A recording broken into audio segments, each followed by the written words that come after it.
नमस्कार। आज हमारे बीच अशोक ठाकुर जी हैं जो एक बड़े शिक्षाविद हैं। लगातार शिक्षा पे नई तरीके का एक आइडियोलॉजी, नए तरीके का एक सेंस डेवलप करते हैं बच्चों में, कैसे पढ़ाते हैं, किस तरीके का ये अपने स्कूल से एक नया रास्ता अख्तियार कर रहे हैं, एक नया लीक तैयार कर रहे हैं बच्चों के लिए। आइए इनसे बातचीत करते हैं। हमारे साथ हैं अशोक ठाकुर। नमस्कार सर, पहले तो आपका स्वागत है। आप बताएं कि ये स्कूल किस तरीके से चलाते हैं, क्योंकि भारत में बहुत सारे स्कूल चल रहे हैं। अपना स्कूल मुनि इंटरनेशनल किस तरीके से अलग है? देखिए, अक्सर सदियों के प्रयोग के बाद शिक्षा एक ऐसी जगह है जहाँ पर प्रयोग कंपल्सरी होना चाहिए था और प्रयोग होते रहे हैं। मानव ने अपनी प्रगति के लिए बहुत प्रयोग करे हैं। कहाँ उसका इतिहास अगर आप देखें तो गुफाओं से मकानों तक, मकानों से अट्टालिकाओं तक, और न जाने कितने प्रयोग किए। परंतु ये प्रयोग साधनों में तो हुए, व्यक्ति के विकास में उतनी स्पीड से नहीं हुए जितने होने चाहिए थे। लोगों ने अपने जीवन को प्रयोगों में लगाया। गांधी जी ने सत्य का प्रयोग, या सुभाष चंद्र बोस ने, या भगत सिंह ने, या अरविंदो ने, या कृष्णमूर्ति, बहुत लोगों ने प्रयोग किए। मगर हुआ क्या कि ये सभी प्रयोग एक समय की सीमा में बंद करके कुछ थोड़े बहुत निशान रह गए या कुछ दम तोड़ गए। हुआ क्या, गांधी जी ने अपने जीवन को जो प्रयोग करके दिखाया, या भगत सिंह ने जो प्रयोग करके दिखाया, उसको चलाने की बजाय हमने चैप्टर बना दिए। बच्चों ने सारे चैप्टर याद कर लिए कि गांधी जी का जन्म कब हुआ, गांधी जी कहाँ कहाँ किस प्रदेश पहुँचे। परंतु मैंने इसी काम पर एक नया काम क्या किया कि गांधी जी का चैप्टर ना हो, गांधी जी के प्रयोग के परिणाम को वास्तविक जीवन में उतारा जाए, इस पर काम किया। मतलब एक और शब्दों में कह सकते हैं कि बच्चे की अपनी वास्तविक क्षमताएं और गांधी जी की जो स्वीकृतियां थी, या जो सुभाष चंद्र बोस की थी, अरविंदो की थी, कृष्णमूर्ति की जो स्वीकृतियां थी, वो स्वीकृतियों को डिस्कस करने के लिए मुनि स्कूल बनाया गया। मैं यूँ कह सकता हूँ कि एक प्रायोगिक स्कूल है, ये एक्सपेरिमेंटल स्कूल है, क्योंकि शिक्षा में प्रयोग होना कंपल्सरी होना चाहिए था। आप कहते हैं कि शिक्षा में प्रयोग होना चाहिए, लेकिन अगर आप सिलेबस की बात करें, नॉर्मल स्कूलों की बात करें, तो वहाँ प्रायोगिक नहीं होता है। एक ढर्रा बना दिया जाता है जिस पे बच्चों को चलना है, बैग दे दिया जाता है, स्कूल के किताबें पुस्तिकाएँ दे दी जाती हैं, साल भर में वही रटना है। आप कहते हैं कि शिक्षा प्रायोगिक होनी चाहिए, तो ये सामंजस्य नहीं लगता है मुझे। आप कैसे इसको देखते हैं? देखिए, मैं कहता हूँ सबसे बड़ा क्राइम ही ये है कि शिक्षा में प्रयोग ना हो, क्योंकि व्यक्ति प्रयोग धर्मी है। व्यक्ति प्रयोग धर्मी है, व्यक्ति के विचार प्रयोग धर्मी हैं। व्यक्ति पुरानी रूटीन पे नहीं काम कर सकता। हाँ, हमने क्या करा, सब्जेक्ट को वाइड करते चले गए। सवाल अगर पाइथागोरस का सिखाना है तो 1 लाख सवाल डिजाइन कर दिए, 2 लाख, मैं कहता हूँ इसमें 100 लाख भी डिजाइन हो सकते थे। मगर बताना तो ये था कि पाइथागोरस थ्योरम तेरे जीवन में क्या काम करेगी। कि पाइथागोरस को 1 करोड़ बार बताने की जगह ये पे काम किया था कि शिक्षा पाइथागोरस का प्रयोग तेरे जीवन में क्या काम आएगा। मैंने इस पर काम किया। अब आज का बच्चा क्यों का आंसर लेने आया कि मैं क्यों करूं पाइथागोरस। आज का बच्चा मैं आपका सम्मान करूं तो क्यों करूं, क्योंकि क्या है, व्यक्ति प्रयोगशील है।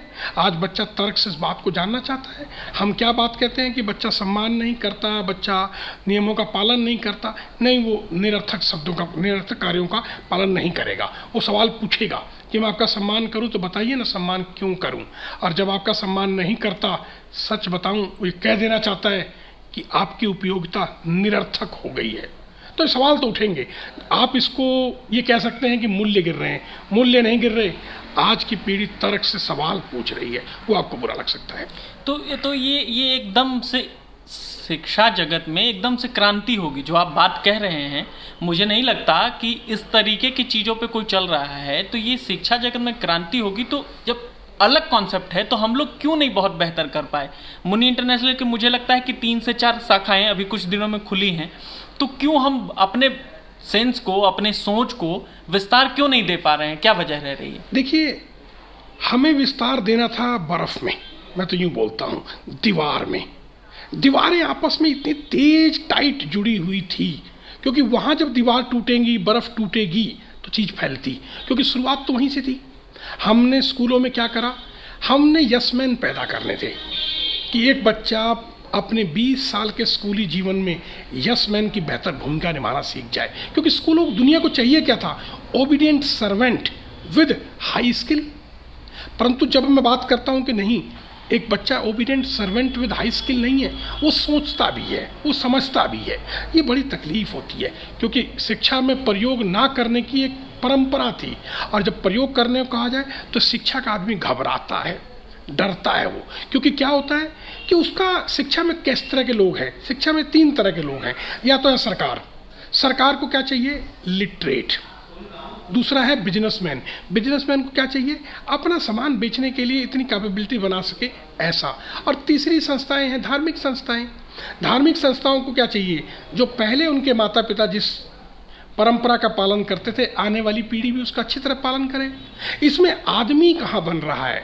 जब आदमी बनाने की जब बात कही जाती है तो ये तीनों तरह के लोग, सरकारें, धार्मिक संस्थाएं और बिजनेसमैन, तीनों ही कटते हैं। क्योंकि आज जो बच्चा है, बच्चा तो हमेशा जिंदा होता है, आज जो बच्चा है वो सवाल पूछेगा कि मैं क्यों करूं, ये तो बताओ, और इसका जवाब इन तीनों के पास नहीं होता। इसीलिए इसका फैलना शुरू में दिक्कत होती है, मगर मुझे मालूम है और मैं पूरे विश्वास के साथ हूं कि जब फैलेगा तो इसी के बचाव रहेगा, इसी की दुनिया रहेगी। क्योंकि आज बच्चा तर्क चाहता है।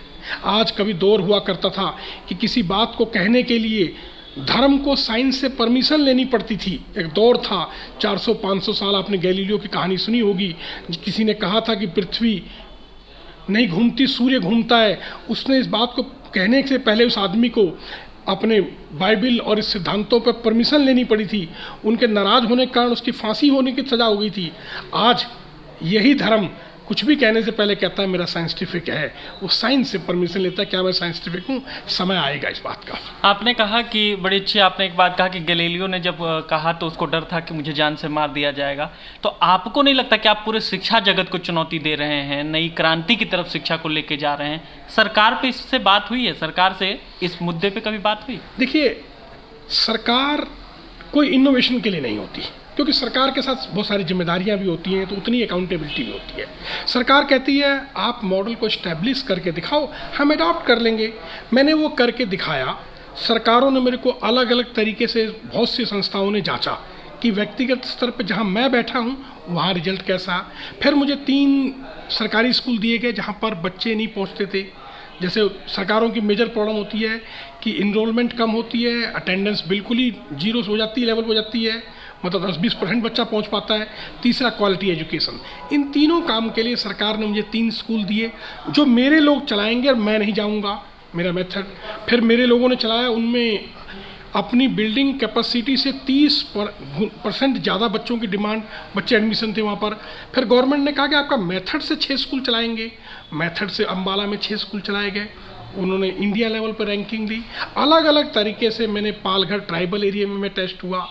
कोई चीज़ को, विचार को स्थापित करने के लिए समय तो लगता है। अगर मैं गाजर मूली लगाऊं तो 6-8 महीने में लग सकता है, विचार में कुछ सालों की जरूरत होती है। आप क्या ऐसा गुरु मंत्र देते हैं कि बच्चे बहुत अचानक से ओजस्वी हो जाते हैं, तेजस्वी हो जाते हैं? कौन सा ऐसा गुरु मंत्र है, आप बताएं। देखिए, मैं जानता हूं कि बच्चा एक जीवित प्राणी है। मैं बच्चे को ये कहता हूं, अपनी ताकत को पहचान। वो दुनिया का बेस्ट बच्चा तू ही है, क्योंकि संसार में किसी भी बच्चे का निर्माण बेहतरीन के लिए होता है। एरिया अलग अलग होगा, ये निश्चित सी बात है कि हर बच्चे का अपना अपना पोटेंशियल है और वो डिफरेंट होगा ही। पूरा संसार क्या कर रहा है, उसको यूनिफॉर्म कर रहा है, जो एक बहुत ह्यूमन नेचर के अगेंस्ट एक अपराध है यूनिफॉर्म करना। मैं कहता हूँ नहीं बेटा, तेरी अपनी पोटेंशियल है और तू यूनिक है। तेरे मुकाबले में, तेरे आज के मुकाबले में, तेरे मुकाबले में नहीं, तेरे आज के मुकाबले में कल बिल्कुल तेरा खड़ा नहीं था। आज नया बन के दिखा, कल इससे नया होना। क्योंकि मैं कहता हूँ कि किसी व्यक्ति का कंपटीटर वो खुद होता है, अपना वेलविशर, अपना ही कंपटीटर, अपना ही एडवाइज़र होता है। जब हम बच्चे में एक टीचर बैठा देते हैं तो बच्चा अपने को कंपीट करता है, अपने को हराता है, अपने को जीतता है। उसकी दुनिया एक रंगीन दुनिया हो जाती है और फिर उसका कोई मुकाबला नहीं मिलता। जितने दिनों से स्कूल चल रहा है, कोई ऐसी सक्सेस स्टोरी हो? बच्चे, आप बता रहे हैं कि बच्चे दूसरों को चैलेंज कर रहे हैं, दूसरे स्कूलों को चैलेंज कर रहे हैं, कोई एक ऐसी सक्सेस स्टोरी हो जिसको आप बताएं कि नहीं आपके बच्चे सच में अच्छा कर रहे हैं, जो आपकी संतुष्टि के लिए हो? बहुत सारे उदाहरण हैं। मुझे एक छोटा सा एंटरप्रेन्योर का याद आता है कि मेरे गवर्नमेंट स्कूल के 5वीं क्लास के बच्चे ने एक शिक्षा अधिकारी, डिप्टी डायरेक्टर रैंक के अधिकारी जो मेरे जानकार थे, उनको अपना कार्ड दिया। तो क्योंकि वो गवर्नमेंट के प्राइमरी स्कूल से बच्चा था, तो शिक्षा अधिकारी ने पूछा ये किसका कार्ड है। वो बच्चा बोला सर ये मेरा कार्ड है, मेरा विजिटिंग कार्ड है। तो उन्होंने कहा भाई तुम क्या करता है? बोले सर मैं कंपनी का मालिक हूँ। तो उन्होंने कहा कि तेरी तो बहुत उम्र छोटी है। उन्होंने कहा मेरे नौकरों की उम्र छोटी नहीं। उस बच्चे ने कहा मेरे नौकर वेल क्वालिफाइड है और मालिक की उम्र कम ज़्यादा हो ऐसा कोई प्रावधान नहीं बना हुआ। सच बताऊं, मैं उस घटना का आई विटनेस था। मुझे प्राउड फील हो रहा था। मेरे बच्चे हो सकता है IIT टॉप ना करें, मेरे बच्चे PMT टॉप ना करें, मेरे बच्चे ज़िंदगी टॉप करें। ऐसे मेरे पास बहुत से उदाहरण लोग मुझे बताते हैं। मैं एक छोटे से तीसरी क्लास के बच्चे की कहानी किसी IBM के डायरेक्टर ने मुझे बताई थी। उसने कहा कि बच्चे से पूछा कि माता पिता को आप क्या सहयोग करते हैं? उसने कहा सर मैं बीमार नहीं पड़ता, और बीमार नहीं पड़ता तो जो मेरे मेडिकल में खर्च होना होता है ये बचा करके मैं माता पिता के इनकम में सहयोग करता हूँ। मैं समझता हूँ कि इससे बड़ा मैच्योर्ड आंसर कोई दुनिया का बेहतरीन व्यक्ति भी नहीं दे सकता। तो मैं बच्चों को सीडिंग कर रहा हूँ और मेरे बच्चे मैं उम्मीद करता हूँ कि बेस्ट से बेस्ट एंटरप्रेन्योर बनेंगे, क्योंकि शिक्षा का कार्य विवेकानंद के शब्दों में यही था कि एंटरप्रेन्योर पैदा करो, सेल्फ रिलायंट पैदा करो। अगर भारत सोने की चिड़िया था तो इसलिए नहीं था कि भारत के पास नौकर बहुत थे, इसलिए था कि हर व्यक्ति मालिक था। आज मैं अगर मेरे कोई लोग दावा करते हैं कि नासा के इतने लोग हमारे हैं, इसके इतने हमारे हैं, तो ये लगता है कि हम नौकर सप्लाई कंट्री तो नहीं कहीं। आपने देखा हमारे साथ अशोक ठाकुर थे जो एक दूसरी दुनिया का स्कूल चलाते हैं, जिसमें बच्चे तीसरी कक्षा के बच्चे बहुत शानदार इंग्लिश में बात करते हैं, फ्रेंच में बात करते हैं, विदेशी भाषाओं में बात करते हैं। 5वीं क्लास का बच्चा कहता है कि मैं बड़ा एंटरप्रेन्योर हूँ। इनके यहाँ बच्चे बहुत छोटी उम्र से तीसरी क्लास के बच्चे RS अग्रवाल सॉल्व करते हैं। जो पढ़ने वाले बच्चे जानते होंगे कि RS अग्रवाल जैसी पुस्तकों का सॉल्व करना कितना मुश्किल होता है। इन सब चीज़ों पे हमारे साथ बात कर रहे थे अशोक ठाकुर।